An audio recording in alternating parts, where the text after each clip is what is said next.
Hey, what's up, DNC Performance? We're back uh, Friday morning, and we are plugging away. We had the Monte Carlo come back, did a few things on that, sent it back out, and then there was an issue last night. Not really sure what it is yet. Waiting for that phone call. But we got done, a lot done on the 66. So last time I was starting on the AC system, getting everything ran. Turn the light on. So now we've got everything done. The bulkhead is in, the firewall, the fittings, the dryer, all the lines, AC compressors hooked up with the lines. All the belts are on. New wire for the alternators run over. I got the fan shroud on that I made. I ended up making like a little lip on the top and bottom to keep the fan like an inch off the radiator. Built the little tabs for the side, bolted it all in, and it actually pushes against the radiator hard enough that it puts it under the little lip for the shroud, and the radiator doesn't move. So I decided to leave the top bracket off, even though I sandblasted it, powder coated it, made it look real good. I decided to leave that off. Aesthetically, I don't know, looks a little cleaner not having that bracket on there. I got the fan down in there for the condenser. So everything is hooked up on the AC. And you can see the bed is a whole lot cleaner now. There's not really any parts left to go on it except for the dust cover for the transmission. And then the wheel cap that every time I rolled the truck made a loud clunking noise. And it ended up being the wheel bearing cap that over the years has just been beaten to a pulp. So it doesn't go on the hub anymore. And these are like a pop metal type center cap, not hub cap. So we get the whole bed getting cleaned up. The less parts in the bed is the less parts I have to put on the truck. So all I have left is the neutral safety switch and backup switch. This was the piece that I was talking about on the column. The new one doesn't have a provision for. This mounts on the column, and then there's a little tab that slides this into the different positions: park, reverse, neutral, all that stuff. So it allows, this is for the backup lights, so when you go into reverse it makes contact between these. Then you go neutral, it'll make contact between these. Whoops. Makes contact between these to give you a neutral position to start the truck, and then all the way over here is park. But then when it's in reverse, these aren't connected, drive, whatever. You get the idea. So I got the dash vents. I made some brackets to hold them. I got all the duct in, the new AC unit's in, and it tucks under the dash.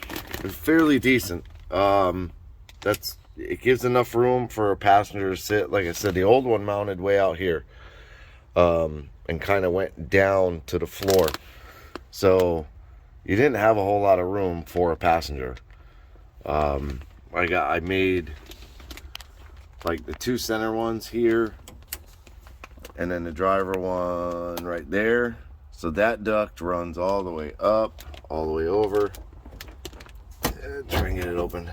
There's no glove box boot in there like the cardboard insert.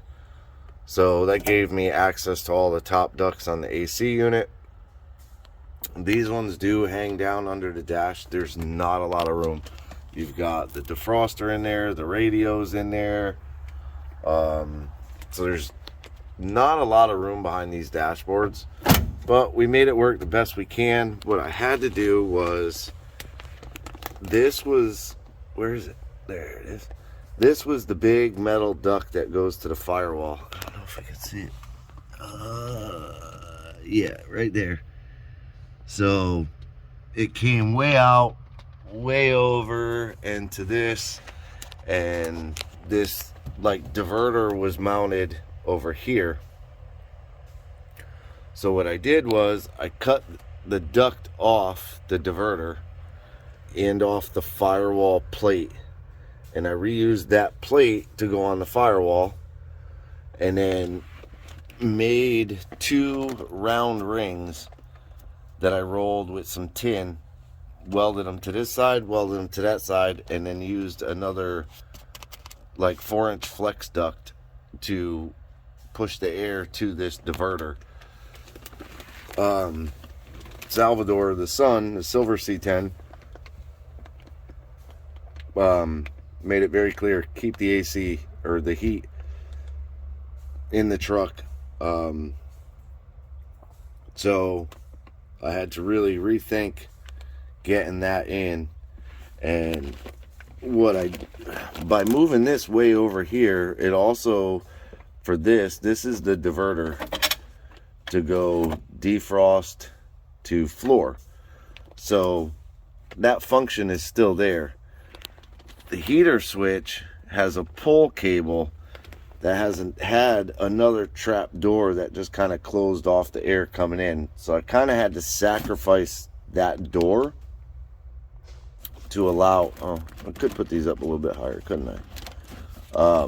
And that allowed me to move this over and mount this unit farther back and still give me room for the lines. You know, that was the biggest thing, is that's that other bulkhead where the lines come through, and that's pretty much as far over as we could go, unless we went out into the wheel well or out into the fender area. But I didn't want to do a crazy cutting and butchering on the truck. Those holes were already there for the old lines that they just passed the rubber through.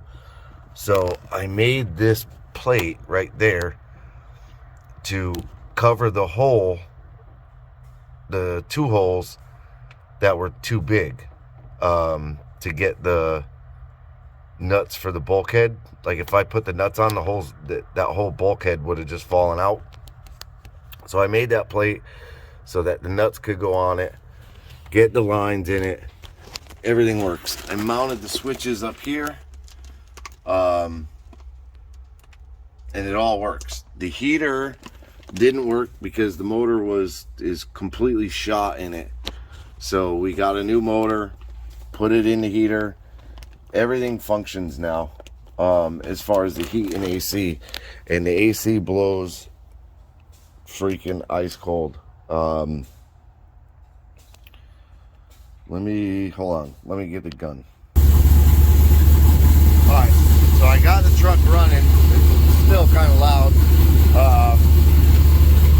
but we got the AC turned on, and it's like a ton of air is coming out of this unit, which I'm super impressed with. So our farthest duct is that one, which is usually what you would measure, and we could try to measure it. But so right now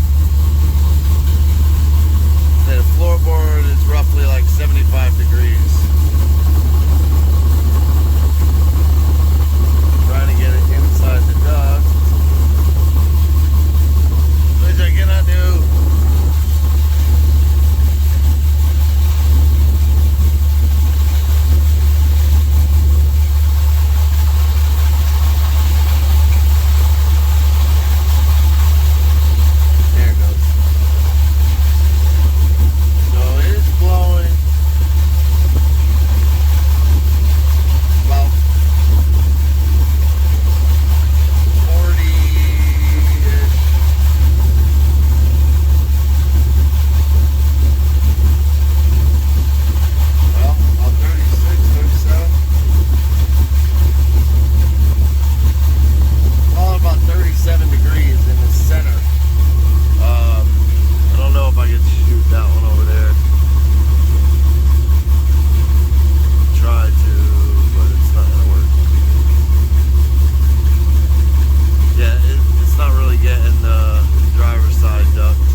hold.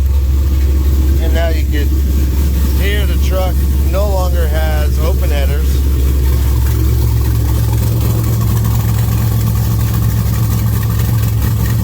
I put the 2 MagnaFlow tips on it. I'm going to shut it off now. I also got the gas pedal mounted on it. Like I said, I just kind of ground away and welded this tab from the pedal onto it, but the truck sounds super good.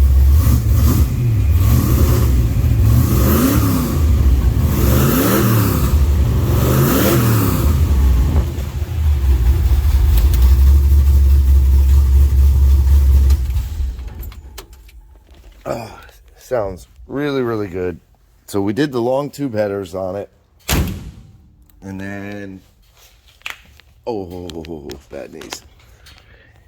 I ran the stainless back and then kind of looped it under the trailing arm straight up and over the axle. You can see the far side there comes over the axle and then straight back. You can kind of see it there too, into the muffler and then out the tailpipe. We can go back there. Getting old. Oh yeah, you can see comes over the axle into the tailpipe. Yeah, it's just a little piece of tab hanging. So I got hangers coming for it. And once I get the hangers on it, then the exhaust will be 100% done. I got to make a new battery hold down. The rubber one that I had quickly just split and fell apart. So I'm glad it happened here and not while he was driving. But we'll make another bracket out of like maybe some little 1-inch angle iron or something like that, and cut the ends off on an angle. So we'll get that done. The cooling system is all done. The fan comes on with the sniper unit. Truck stays. Right now I have the fan set on to come in at 185, go off at like 175, I believe. And the truck wouldn't get over 185. As soon as the fan would come on, it would come down to like 179 and then kind of bounce around 179, 180. So I changed the settings for the fan. Fan comes on at 195 now, I believe, and goes off at 185, which it will actually cool this truck down.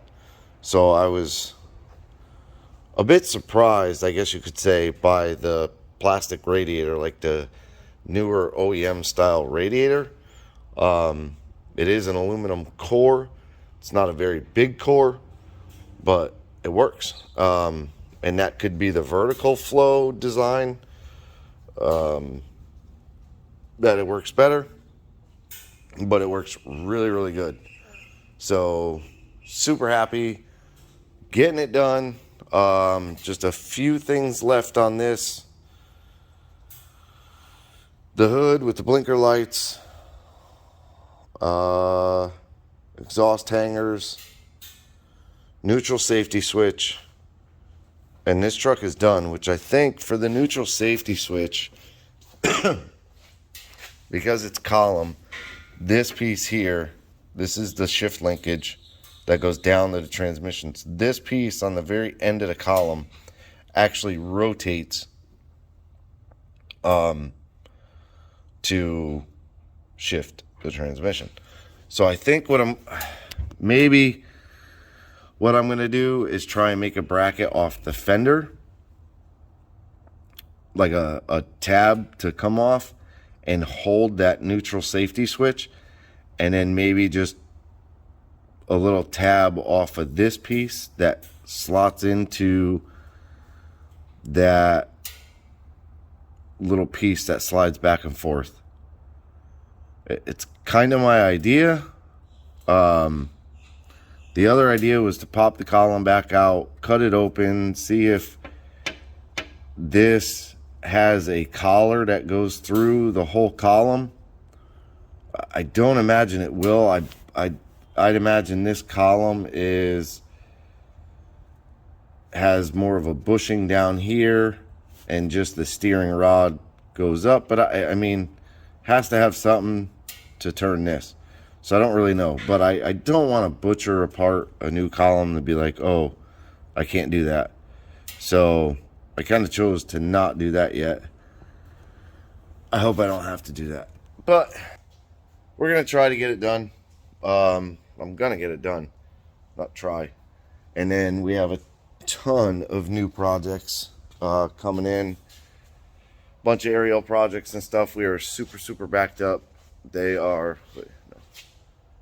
Right there's a piece. And then over here's... Right there is a... Yep, right there is a pile of stuff. That all has to get done very soon. So I'm gonna get to work, and I'll post this tonight. I'll have another one to go up tomorrow. It's back. So we got Mike's car back. Doing more work on that.